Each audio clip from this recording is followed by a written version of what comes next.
Bien, on va donc créer un nouveau projet et regarder ensemble les spécificités du projet par rapport à un cours. Donc si vous n'avez pas encore vu ce qu'est un cours, je vous conseille de le faire avant de regarder cette vidéo de manière à pouvoir bien comparer les deux. Donc dans l'onglet projet, pour créer un nouveau projet, rien de plus simple, ajouter, on lui donne un nom, une description, objectif. On sélectionne bien l'organisation Collège Jean de la Varande et non pas Éduc de Normandie, c'est-à-dire l'établissement dans lequel vous êtes, et ensuite j'enregistre.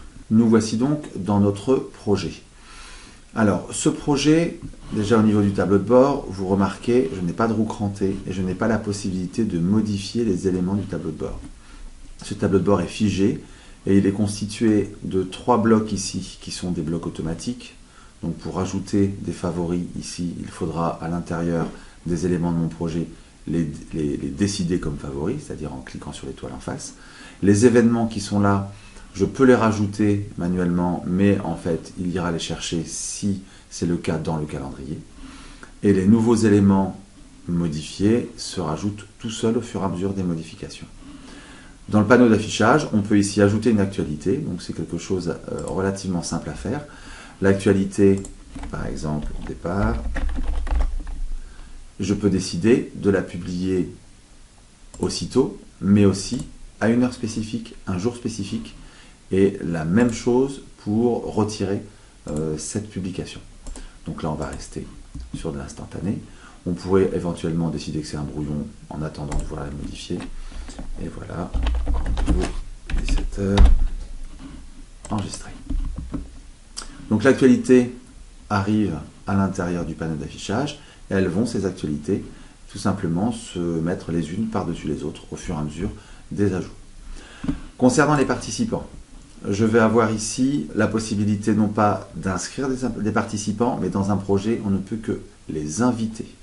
Donc les personnes vont recevoir une invitation et vont ensuite décider ou pas de se joindre au projet. Je pourrais aussi tout à fait supprimer les groupes. Tout simplement, on peut aussi à l'intérieur d'un projet créer des groupes. Si par exemple je pars à 2 classes, il peut être intéressant de créer un groupe par classe. Comme ça, ça me permet de pouvoir communiquer séparément ou de pouvoir gérer les droits séparément. Concernant les paramètres, ils sont beaucoup plus simples. C'est l'équivalent de ce qu'on avait tout à l'heure à la création, avec en plus la possibilité de ne pas afficher par exemple les liens ou de ne pas afficher les participants si je ne veux pas que l'ensemble des participants à ce projet voient qui participe, ou encore de ne pas afficher le panneau d'affichage. Je peux ici choisir aussi quelle page ou quelle sera la page d'accueil. Je vais enregistrer et voilà, le lien ou les liens ont disparu. Il n'y aura pas de lien dans ce projet. Ensuite, l'arborescence fonctionne exactement de la même manière qu'un cours. En cliquant sur ajouter, je peux rajouter ici, par exemple, un nouveau dossier. Et vous voyez que la possibilité d'activité de ressources est inférieure à celle concernant les cours. Par exemple, dans les activités, je vais avoir la possibilité de poser un questionnaire, donc pour recueillir par exemple des informations concernant un voyage, ça peut être très utile. Un forum, bien sûr, aussi, ou la conférence qui permet des discussions en temps réel avec vidéo et son qui peut être très pratique dans le cadre d'un voyage. Mais je ne peux pas faire d'évaluation automatique avec un chiffre, une note ou des validations de compétences.